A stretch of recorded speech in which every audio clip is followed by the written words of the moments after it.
Welcome to Elevate Your English. Where confidence meets communication. You've been studying English for months, maybe years. You practice every day. You know grammar. You know vocabulary. But the moment a native speaker opens their mouth, your brain just freezes. Nothing, like someone pressed pause inside your head. And the worst part? Nobody around you understands why. They say, just watch more movies, just listen more, as if you haven't already tried that 100 times. If that's you, stay with us, because today we're going to talk about the one listening trick that almost nobody teaches, but once you know it, English listening never feels the same again. Okay, Jessica, let me ask you something. When you first started learning English, what was the hardest part? Honestly, listening, 100%. Reading was fine, writing was okay, but listening? It was like people were speaking a completely different language, even when it was English. Exactly. And I think so many learners feel this way, but they think it's their fault. Like, I'm just bad at listening, or my ears are the problem. But here's the thing. It's not your ears. Your ears work perfectly fine. The problem is something else entirely. Right. So here's what's actually happening. When most learners study English, they learn words in their, let's say, written form. They read the word, they understand the meaning, they move on. But they never train their brain to recognize that word when it's spoken fast, connected to other words, with an accent, with emotion. So when you hear someone say, "What do you think?" your brain has no match for it, because you only ever learned, "What do you think?" in your textbook, slowly, clearly, with perfect pronunciation. And real people don't speak like textbooks. They blend words together. They drop sounds. They speak at full speed. And your brain is still searching through its dictionary for something that doesn't exist there. That search, that tiny moment of confusion, that's why you fall behind. And once you miss one sentence, you're lost for the next 3. So what's the trick? It's something called chunked listening with shadowing loops. And before you say, "Oh, I've heard of shadowing," wait, this is different.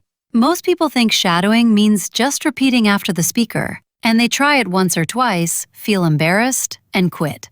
But that's not how it works. Here's what you actually do. You take a short audio, 20 to 30 seconds, a podcast clip, a YouTube video, anything natural, and you listen to it without subtitles 3 times. Don't try to understand every word. Just listen for the shape of the sentences, the rhythm, the rise and fall of the voice. Think of it like music. When you hear a song for the first time, you don't catch every lyric, but you feel the beat, you feel the mood. That's step 1. Feel the rhythm of the English. Then, step 2, you turn on the subtitles. You read while you listen. And now your brain is making the connection. Oh, that's what gonna sounds like. That's how kind of gets blended into kinda. And then step 3. You shadow it. You speak along with the audio, not after it, with it. Like you're singing along to a song you half know. It feels messy at first. That's okay. You do this loop, listen, connect, shadow, with the same 30 seconds. Not a new clip every day, the same one, 5 days in a row. By day 5, something shifts. You stop translating. You stop searching. You just understand automatically. And that feeling, that's when people say, "Wait, did I just understand that without thinking?" Yes, you did, because you trained your brain on the real sound of English, not the textbook version of it. There's actually a reason this works, and it comes down to something simple. Your brain learns patterns, not just vocabulary, patterns. When you hear the same chunk of language enough times, your brain stops processing it word by word. It processes it as one unit. Like when you drive a familiar road, you don't think about every turn. Your body just knows. That's called automaticity.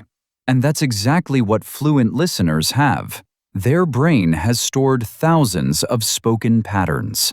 And the chunked shadowing loop? It's building those patterns. Fast. Much faster than just passively watching TV and hoping something sticks.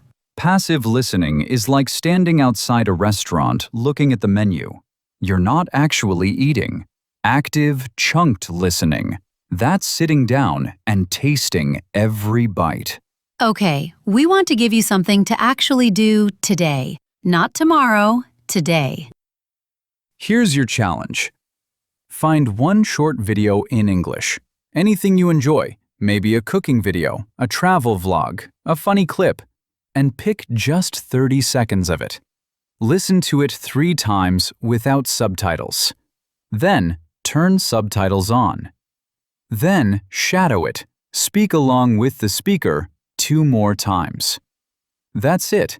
5 listens, same 30 seconds. And then come back to us in the comments and tell us, what did you notice? What surprised you? We genuinely want to know. All right, let's bring it all together. The reason listening feels hard isn't because you're bad at it. It's because you've been training on written English, not spoken English.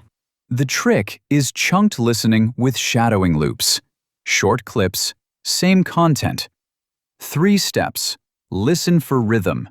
Connect sounds to meaning. Shadow out loud. And the key is repetition of the same small chunk, not jumping to something new every day. Do this consistently, and within 2 to 3 weeks, you'll notice a real difference in how quickly you understand English, even when people speak fast.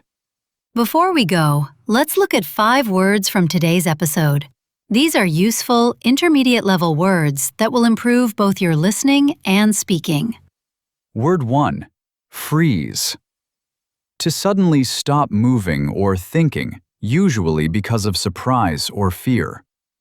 Example. When the teacher called my name, my brain just froze and I couldn't answer. Speaking question. Have you ever frozen during a conversation in English? What happened? Word 2. Blend.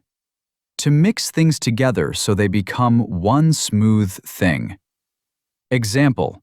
In fast speech, people blend words like do you into Jew. Speaking question. Can you think of 2 English words that blend together when spoken fast? Word 3. Automaticity. The ability to do something quickly and without thinking because you've practiced it so much. Example. Reading becomes easier when you develop automaticity with common words. Speaking question. What's one skill in your life where you've reached automaticity? Word 4. Consistent. Doing something regularly, the same way, without stopping. Example. She was consistent with her practice, 20 minutes every single day. Speaking question. What's one habit you're trying to be more consistent with right now? Word 5. Chunk. A piece or section of something, to divide something into smaller pieces. Example. Instead of reading the whole chapter, I broke it into small chunks. Speaking question. How do you chunk your English study time throughout the week? You know what we want to leave you with today? The fact that you're here, listening to a podcast in English, following along, thinking about your learning, that already means something. Most people never even try. You don't need to be perfect. You just need to be a little more strategic. Small, focused practice beats hours of passive exposure every single time. So tonight, just 30 seconds, 1 clip, 5 listens. That's all. If this episode helped you, subscribe to the channel.